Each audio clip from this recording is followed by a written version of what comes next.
दोस्तों business mathematics जो BCom honours fourth semester में सब्जेक्ट है, इसका थोड़ा बहुत हम देखेंगे कि एग्ज़ामिनेशन पैटर्न कैसा रहता है, यूनिट वाइज कितनी वेटेज इस पर्टिकुलर सब्जेक्ट की रहेगी। तो पहले हम इसमें देखें यार, टोटल आपकी 4 या 5 यूनिट हैं। मैट्रिक्स है, बेसिक कैलकुलस है, एडवांस कैलकुलस है, मैथमेटिक्स ऑफ फाइनेंस है और लीनियर प्रोग्रामिंग है। टोटल इसमें आपकी 5 यूनिट्स हैं। और अगर हम बात करें इसमें यूनिट वाइज वेटेज की, तो यूनिट वाइज वेटेज में दोस्तों यहाँ पर आप लोग देख सकते हो, यूनिट 1 की 12 मार्क्स की वेटेज है, यूनिट 2 के भी 12 मार्क्स की वेटेज है। इसके अलावा यूनिट 3 और यूनिट 5 की 18 मार्क्स की वेटेज है और यूनिट 4 की 15 मार्क्स की वेटेज है। टोटल इसमें 5 क्वेश्चन रहते हैं। इंटरनल चॉइस हर क्वेश्चन में आपकी रहेगी, सारे ही क्वेश्चन आपको करने होते हैं। इस क्वेश्चन में पार्ट के अंदर भी चॉइसेस रहती है। लाइक सपोज करो एक क्वेश्चन के अगर 2 पार्ट हैं तो हर पार्ट में भी इंटरनल चॉइस है। वो किस तरह से है अभी मैं एक क्वेश्चन पेपर डिस्कस कर लेता हूँ आपके साथ, तो आपको आइडिया हो जाएगा। बाकी यूनिट वाइज वेटेज मैं आपको दिखा चुका हूँ, यही वेटेज फॉलो करी जाती है। आप कोई भी यूनिट अगर छोड़ के जाते हो तो सिंपल सी बात है यार, 12 मार्क्स का अगर आप छोड़ रहे हो, अगर आप एक यूनिट छोड़ रहे हो, या फिर अगर आप यूनिट 4 छोड़ रहे हो तो 15 मार्क्स का पेपर आपको छोड़ना पड़ेगा। इसमें इंटरनल चॉइस रहती है, ओवरऑल चॉइस नहीं रहती है। ठीक है, अच्छा अब हम इसका एक बार पेपर डिस्कस कर लेते हैं। 5 मार्क्स का पेपर है। कैलकुलेटर सिंपल कैलकुलेटर अलाउड होते हैं पेपर के अंदर, और लॉग टेबल की अगर ज़रूरत पड़ती है तो वो आपको कॉलेज से मिलेंगे, आपके एग्ज़ामिनेशन हॉल से प्रोवाइड करवे जाएंगे अगर लॉग टेबल की आपको नीड पड़ती है तो पहला क्वेश्चन है। पहले क्वेश्चन का जो ए पार्ट है इसमें चॉइस है आपको। अब मैं जो क्वेश्चन के सब पार्ट के अंदर भी जो इंटरनल चॉइस की बात कर रहा था वो कुछ इस तरह से है। आप लोग देख लीजिए, क्वेश्चन नंबर 1 का ए पार्ट है, ये करो या फिर ये वाला करो। क्या पूछा जा रहा है एक्चुअल में वो भी हम पढ़ लेते हैं। An economy consist of 2 sector, manufacturing and agricultural. Economy के 2 सेक्टर हैं, मैन्युफैक्चर सेक्टर है और एग्रीकल्चरल सेक्टर है। To produce 1 unit of manufacturing output, एक आउटपुट बनाने के लिए 0.1 यूनिट ऑफ मैन्युफैक्चरिंग गुड्स लगती हैं और 0.01 यूनिट्स ऑफ एग्रीकल्चरल गुड्स लगती हैं। ठीक है, और 1 unit of agricultural output require 40 units of manufacturing goods. जो एग्रीकल्चरल आउटपुट है उसको बनाने के लिए 40 यूनिट लगती है मैन्युफैक्चरिंग गुड को, और 0 यूनिट लगती है एग्रीकल्चरल गुड की। A unit of manufacturing goods required, जो मैन्युफैक्चरिंग गुड्स होता है उसको बनाने के लिए 4 मैन आवर्स लगते हैं लेबर के, और a unit of agricultural requires 100 man hours of labour, और एग्रीकल्चरल यूनिट के लिए 100 मैन आवर लगते हैं लेबर के। आपको टोटल लेबर रिक्वायरमेंट निकालनी है अगर 50 मिलियन मैन्युफैक्चरिंग गुड्स और 2 मिलियन एग्रीकल्चरल गुड्स बनाना हो फाइनल कंजम्पशन के लिए। सपोज़ करना है आपको वेजेस जो होती है वो 10 रुपये है पर मैन आवर, और आपको calculate equilibrium price of manufacturing and agricultural goods. ये सब चीज़ें आपको इसमें कैलकुलेट करनी है। ये पार्ट हो गया। और इसका जो इंटरनल वाला क्वेश्चन है उसमें ये है, आपको कोई ट्रांजैक्शन मैट्रिक्स दे रखा है 2 सेक्टर इकोनॉमी का, ये ट्रांजैक्शन मैट्रिक्स है, और आपको इसमें टेक्नोलॉजी मैट्रिक्स लिखना है और आपको रीराइट करना है ट्रांजैक्शन मैट्रिक्स अगर जो फाइनल डिमांड है आउटपुट की सेक्टर 1 की वो 23 यूनिट तक इंक्रीज़ हो जाती है। तो इस तरह से क्वेश्चन नंबर 1 कंप्लीट हुआ, जो कि 6 मार्क्स का है। क्वेश्चन नंबर 1 का ए पार्ट बेसिकली 6 मार्क्स का जो कंप्लीट हुआ, जिसमें इंटरनल चॉइस थी। अब हमारी बारी आती है क्वेश्चन नंबर 1 के बी पार्ट की। तो ये बी पार्ट आपके सामने है। एक इन्वेस्टर है, उसके पास 30,000 रुपये हैं, वो इन्वेस्ट करना चाहता है बैंक डिपॉजिट में, इक्विटी शेयर में और यूनिट ट्रस्ट में। रिस्क को देखते हुए उसने ये सोचा कि इक्विटी शेयर करने में रिस्क, इक्विटी शेयर को बाय करने में रिस्क है, तो वो अपना जो अमाउंट है 20% जो अपना अमाउंट है वो बैंक डिपॉजिट और यूनिट ट्रस्ट में इन्वेस्ट करना चाहता है, और कुछ टैक्स एग्जेम्पशन की वजह से वो अपना जो 20% अमाउंट जो कि वो बैंक में और यूनिट ट्रस्ट में इन्वेस्ट करना चाहता है वो 3:2 की रेशो में इन्वेस्ट करना चाहता है। तो आपको निकालना है कि यार कितना कितना अमाउंट वो बैंक डिपॉजिट, इक्विटी शेयर और यूनिट ट्रस्ट में इन्वेस्ट करेगा, और ये मैट्रिक्स अलजेब्रा के थ्रू आपको कैलकुलेट करना है। क्वेश्चन नंबर 1 का बी पार्ट जो कि अगेन 6 मार्क्स का है, और बी पार्ट के अंदर जो इंटरनल चॉइस आपकी है वो भी देख लीजिए। आपके पास एक मैट्रिक्स गिवन है जिसके अकॉर्डिंग 3 ट्रक्स हैं कंपनी के पास और 3 व्हीकल हैं। 3 अलग अलग तरह के ट्रक हैं जो 3 अलग अलग तरह के व्हीकल्स हैं को ट्रांसपोर्ट करने में मदद करते हैं। कैरिंग कैपेसिटी तीनों अलग अलग ट्रक की इतनी है, ट्रक 1 की जो कैरिंग कैपेसिटी है V1 के लिए इतनी है, V2 के लिए इतनी है, V3 के लिए इतनी है। ठीक है, आपको मैट्रिक्स मेथड की मदद से कुछ चीज़ें कैलकुलेट करनी है। क्या कैलकुलेट करना है? The number of truck of each type that are required to transport 85, 105 and 110 vehicle of V1, V2, V3। जो ट्रक्स हैं वो कितने कितने चाहिए होंगे आपको इतने व्हीकल को ट्रांसफ़र करने के लिए। ठीक है, हर कैटेगरी के कितने ट्रक्स आपको चाहिए होंगे। दूसरे नंबर पे आपको चाहिए the number of vehicle of each type which can be transport if the company has 10, 20 and 30 trucks of each type. अगर कंपनी के पास इतने इतने ट्रक्स हैं हर तरह के, तो कितने व्हीकल हर तरह के कंपनी ट्रांसपोर्ट कर सकती है। तो ये क्वेश्चन नंबर 1 का ही बी पार्ट का और वाला सेक्शन है, जो कि यहाँ पे 6 मार्क्स का हो गया।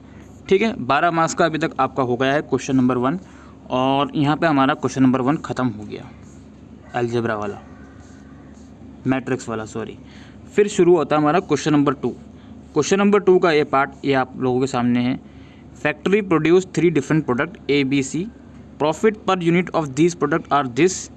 The products are process in 3 process operation XYZ and the times required in each operation for each unit are given below.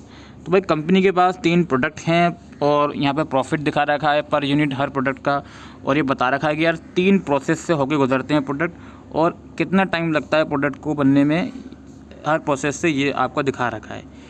Factory के पास 3 मशीन हैं हर ऑपरेशन के लिए XYZ के लिए, और फैक्ट्री के पास 3 मशीनें ऑपरेशन X के लिए, और 2 मशीनें ऑपरेशन Y के लिए, और एक ही मशीन है ऑपरेशन Z के लिए। फैक्ट्री जो है 25 दिन काम करती है और 16 आवर्स पर डे के हिसाब से 2 शिफ्ट में। इफेक्टिंग वर्किंग जो होती है फैक्ट्री की वो 80% है ड्यू टू पावर फेलर और ब्रेकडाउन ऑफ मशीन। ठीक है, अब यहाँ पे आपको कुछ चीज़ें कैलकुलेट करनी है। पहला ये है फॉर्मुलेट द प्रॉब्लम मैथमेटिकली, जो प्रॉब्लम बताइए इसको मैथमेटिकली फॉर्मुलेट करो। ठीक है, 2 का ए पार्ट है, हम कर रहे हैं ए का जो फर्स्ट चीज़ पूछी गई है फॉर्मुलेट द प्रॉब्लम मैथमेटिकली। अच्छा, इसके बाद सेकंड चीज़ जो उसमें पूछी गई है वो ये है use simple method to find out how many unit of each product should be produce monthly in order to maximise profit. Profit को मैक्सिमाइज़ करने के लिए आप बताइए कि कितने प्रोडक्ट मंथली प्रोड्यूस करने चाहिए हर यूनिट के। और थर्ड है आपका write the dual to the above problem and determine the optimum value of the dual variable. Dual लिखना है आपको दूसरे प्रॉब्लम का, और इसका ऑप्टिमम वैल्यू आपको निकालना है।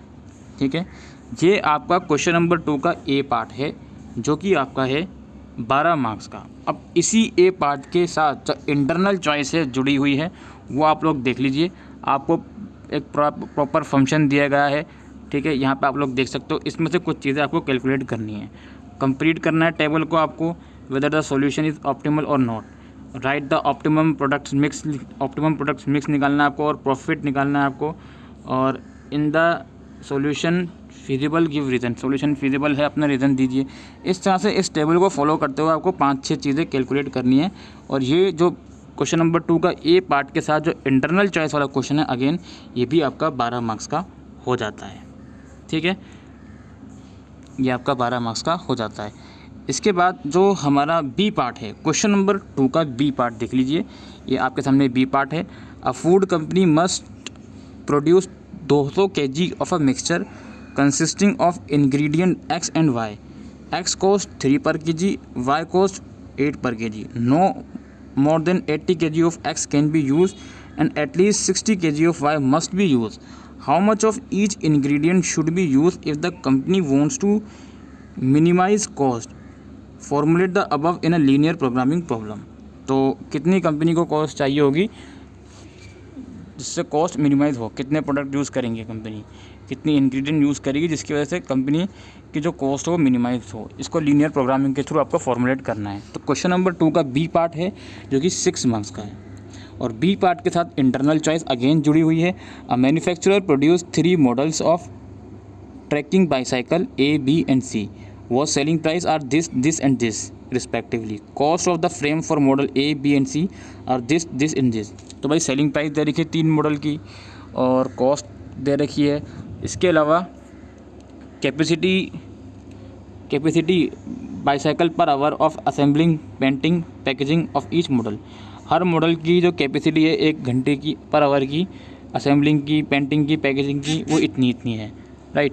अच्छा, इसके बाद क्या है, manufacturer process only one of each type of machine. हर टाइप ऑफ जो मशीन है असेंबलिंग की, पेंटिंग की, पैकेजिंग की, वो एक ही मशीन है इसके पास। Cost per hour to run each of 3 machine is 1500 for assembling. हर चीज़ के लिए जो कॉस्ट पर आवर है वो दी गई है 1500 असेंबलिंग के लिए, 2000 पेंटिंग के लिए। आपको इसको एलपीबी बनाना है और मैक्सिमाइज प्रॉफिट के साथ। Formulate LLP to maximise profit. Linear programming आपको बनाना है प्रॉफिट को मैक्सिमाइज करने के लिए, ठीक है। अच्छा, डू नॉट सॉल्व नहीं करना, इसको सिर्फ फॉर्मुलेट करना है एलएलपी। तो ये बी पार्ट का इंटरनल वाला क्वेश्चन था जो कि आपका 6 मार्क्स का है। तो इस तरह से क्वेश्चन नंबर 2 18 मार्क्स का हमारा हो गया।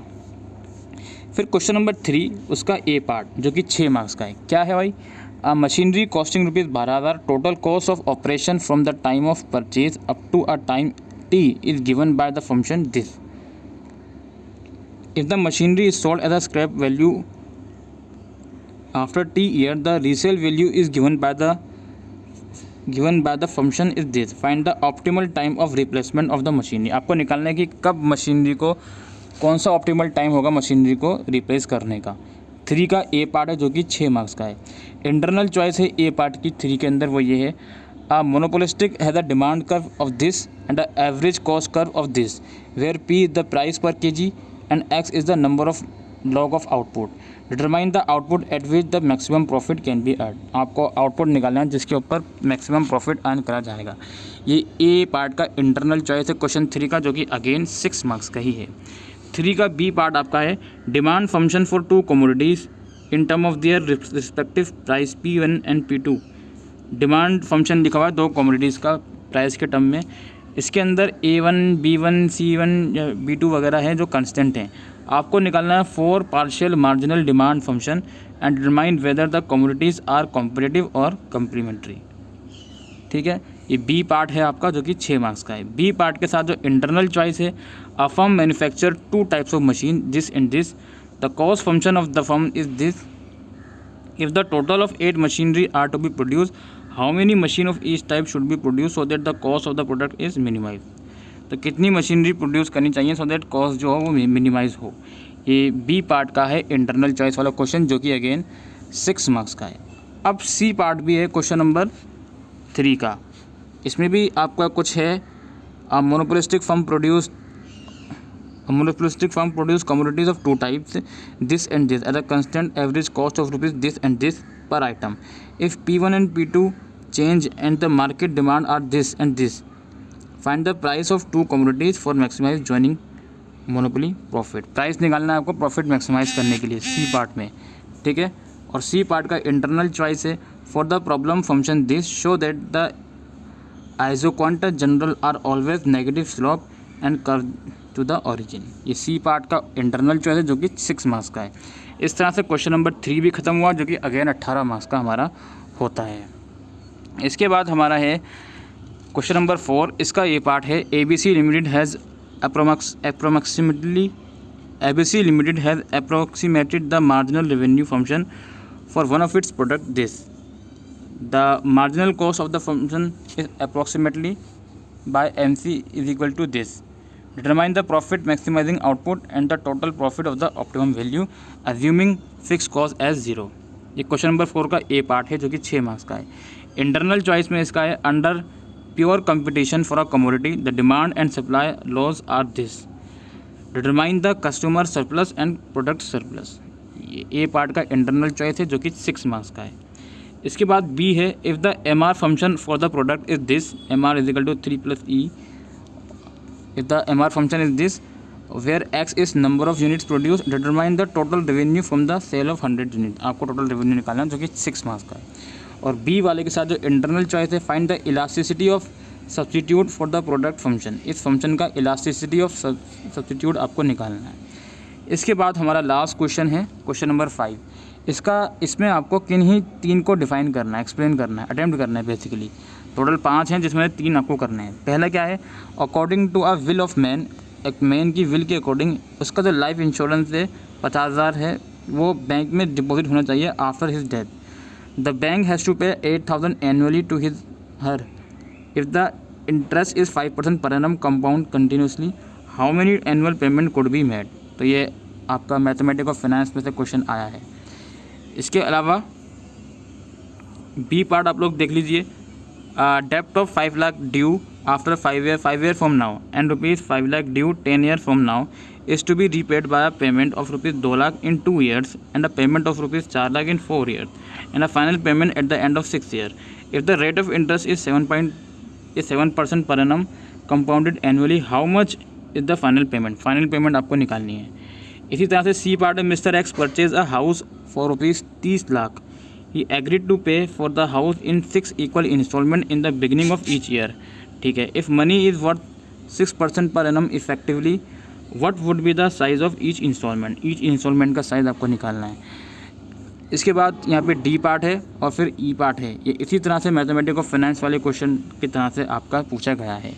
तो इस तरह से आपका जो ये सब्जेक्ट है ये पूरा हो जाता है, आपका पूरे 5 क्वेश्चन कवर हो जाते हैं। यहाँ पे मैथमेटिक्स ऑफ फाइनेंस के 15 मार्क्स के क्वेश्चन और अलजेब्रा के 12 मार्क्स के, बेसिक कैलकुलस के 12 मार्क्स के और एडवांस कैलकुलस और लीनियर प्रोग्रामिंग के 18 मार्क्स के क्वेश्चन आप लोगों से पूछे जाएंगे। तो आई होप दोस्तों आपको ये वीडियो यूज़फुल लगी हो तो वीडियो को शेयर करिएगा। Thank you.